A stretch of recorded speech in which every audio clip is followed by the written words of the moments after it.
Morning all, how are we? We're now on day 8 of Holiday Club and we've finished looking at creation.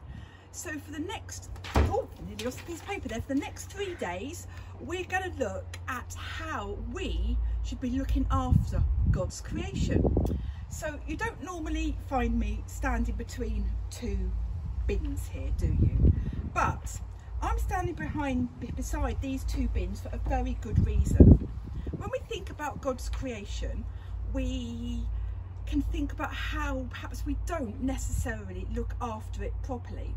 And there's been a lot in the news over the last few weeks, especially with people going down to the beach, about how they're not clearing up their own rubbish.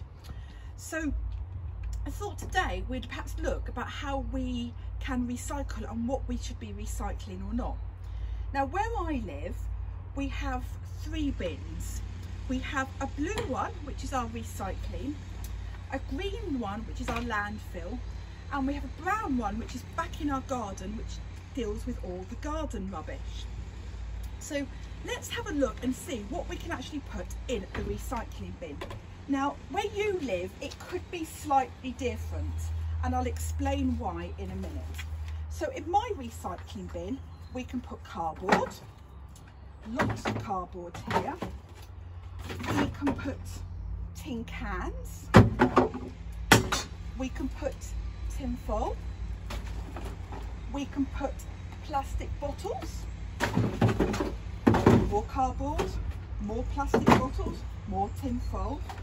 We can also put in plastic containers as long as it's not black. Okay.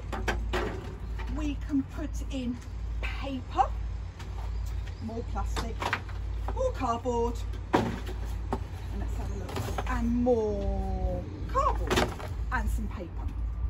So that's what we can put in our recycling bin. What we can't put in our recycling bin are plastic bags, and we can't put in glass bottles. We have to take those back to the glass recycling points, which we've got at all our local shops. And our bags we often put in when we actually go shopping as well. And sometimes next to recycling places there are spaces for your plastic bags too.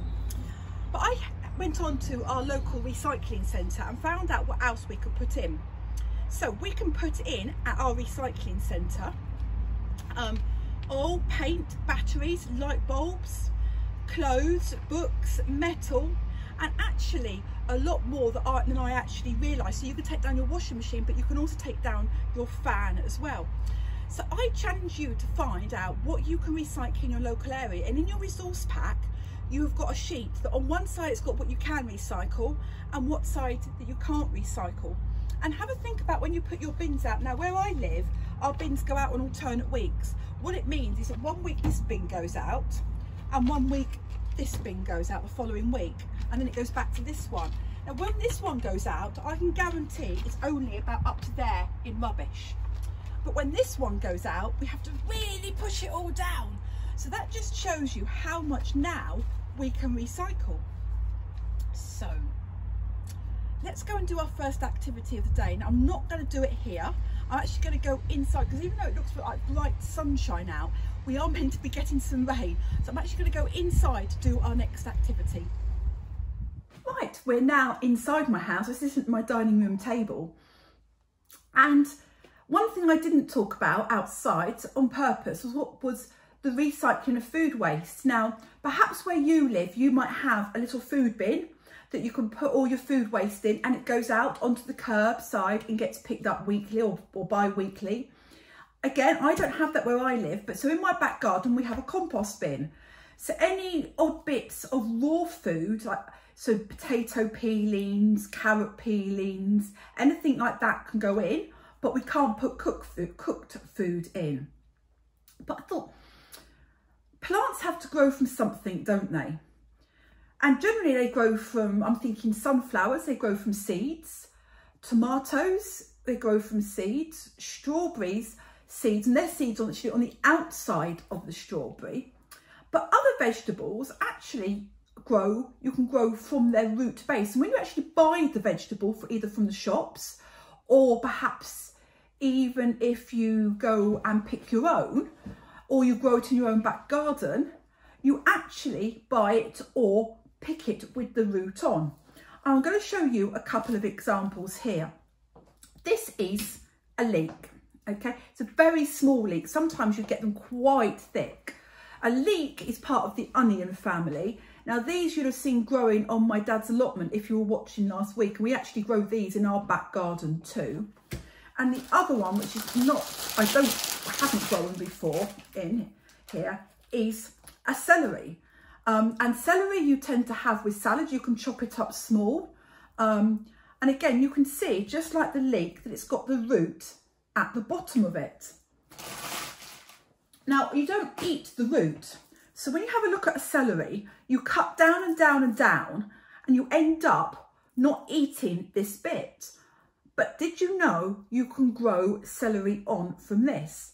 All you need to do is put it in a jar, or some people just put it onto like a small dish, but I like a jar because it means it doesn't get too much water everywhere. And all you do is you put water up around the base of the root, and you leave it. You can leave it on a windowsill. I'm going to leave this on my kitchen windowsill, and eventually you'll start seeing the roots appear out.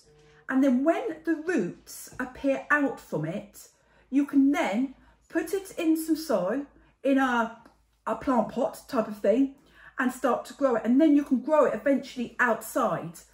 But I will put that on my windowsill in my kitchen and keep you updated on the Facebook page. That's St Paul's Children and Families Facebook page. I haven't got my big piece of card with me. I'll go and get that for later. Then another one you could do is the leek. So here's a leek, again, that I sliced the leek off actually and sauteed it and used it in an omelette. But again, a jar is a really good one. And you put it in. Oh, my fingers are not quite long enough. And again, wait, just like the celery, for the roots to come out. There are other ones you can do. If you have a pineapple, I don't have a pineapple in, but if you have a pineapple, so you've got the pineapple with all the stalks coming out the top. Obviously you cut the stalks off. If you cut it off straight, you can just put that top bit again in a dish and wait for the roots to grow. And actually, I'll tell you another fact about a pineapple. The first ever pineapple to be grown in this country was grown in a place called Dorney near Windsor. So there you go, another fact for today. So we've looked at that. I think you probably agree with me that one of our biggest problems is plastic. Plastic was invented by us. It was invented by people only about 100 years ago. So if you go back to your great-great-grandparents, they've never had anything plastic. Things arrived in bottles. Everything was in bottles. Milk was in bottles, okay? And then you'd send the bottles back and they would refill them. But now we have everything in plastic, don't we? We've got to the stage where we have plastic straws, plastic bags, take-out cups of plastic, a lot of plastic garbage. You could just see by how much I put in my bin, how much was plastic. And it causes a massive problem. What happens if a sea turtle sees a plastic bag? If you think how a plastic bag hangs with the holes down here for the handles, they can think it's a jellyfish and get caught up in it and choke. Birds and whales often end up eating plastic. And because it's not organic, it means it doesn't break down. So it just sits in landfill forever and ever. And if it does eventually break down, all the tiny pieces can be eaten by fish, which basically, if you like fish, it gets into your fish that you end up eating. That's not great, is it? So I had a little thought what we can use. And this is how it works in my house. If we have packed lunch out or go to school or work, everything goes in our packed lunchbox. If we want a drink, everything goes in our reusable bottles. If we want a straw, we have stainless steel ones and they just need washing up afterwards. They just go in the washing up water. And if we go shopping, we take our reusable bags, just like this. Okay. And I've been in my bag, I've even got a book because I thought You know, we were talking about how books can be recycled at the local landfill or recycling centre. But of course, you could give them to a friend or give them to a charity shop or your local hospital. They're always on the lookout for books. So there you go. That's all the type of things that you can do just to make life a little bit better for God's world. But we're going to keep on the theme of plastic. And I'm just going to remove this out of the way over here. So what we're going to do, I thought, what happens once all these things grow, hey? What are we going to do with them? How can we plant them? I keep put them in a plant pot. Well, I thought you could make your own plant pots. This in our house is called Mr. Moo Cow. Okay, but you can make one very similar that perhaps could be a cat or rabbit, and if you get the neck even longer, perhaps it could be a giraffe. All starts off with, you got it, a milk bottle. And as you can see, I've drawn a line round the milk bottle. I'm not going to cut this. There's a reason why I'm not going to cut it. So if I cut it, it has to go straight away in the recycling. Whereas if I don't cut it, I'm going to use it for an activity tomorrow. So you have to wait and see what else we're going to do with the milk bottle tomorrow. So you cut round it and it looks a little bit like that. Now it can be a little bit tricky. You have to sometimes get a little knife in to cut it. So do ask an adult if you are struggling a little bit. And then once it was cut, we just neatened up the edges. Then for the moo cow, Mr. Moo Cow, we got out some paint. Now, sometimes the paint doesn't stick very well. So if it doesn't stick, if you've got a little bit of sandpaper, you can rub the sandpaper on it and then just dust it off. And it gives it what you call a key. It gives something for the paint to actually stick onto. So all you need to do is paint your moo cow a bit like this. Now, I am not going to, I always say, oh, I'm not going to do it all. I seriously am not going to do it all. Otherwise, you are going to be here forever and ever. Now, obviously, if you are painting a cat, you might want to use grey. But this, you could use anything you like, really, couldn't you? It doesn't have to be an animal. You could design it in stripes. You could paint rainbows over it. I saw a pink cat the other day that somebody had done. A blue giraffe. So that's what you do. You paint. And then, if you want some drainage, you put a couple of holes in the bottom. You can put some little bits of gravel in the bottom, fill it up with some earth, some compost. If you're like me, you've got a compost bin, you can use it out of that. And then, when these have got roots, you can put them in there. If you don't want to wait that long, perhaps you could just put some flowers in there. You could even fill it with water, couldn't you? Or you could use it as a pen pot. There's all different things that you can use it for, which is fantastic, isn't it?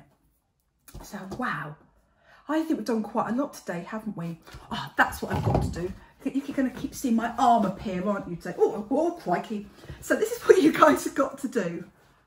You've got to send all your pictures of all these things we've done today into louisa.adams@stpaul's. Can't read it, right over here. stpaul's.co.uk, and I will post them on the Facebook page, along with, of course, all the pictures and things that I've been doing as well. So I'll put Mr. Moo Cow on it, and I'll put the 2 pieces of vegetables on it as well. But have a lovely Wednesday, and I will see you again tomorrow morning on Thursday with, oh, let's take this down, shall we, with the milk bottle for another milk bottle activity. See you now. Bye.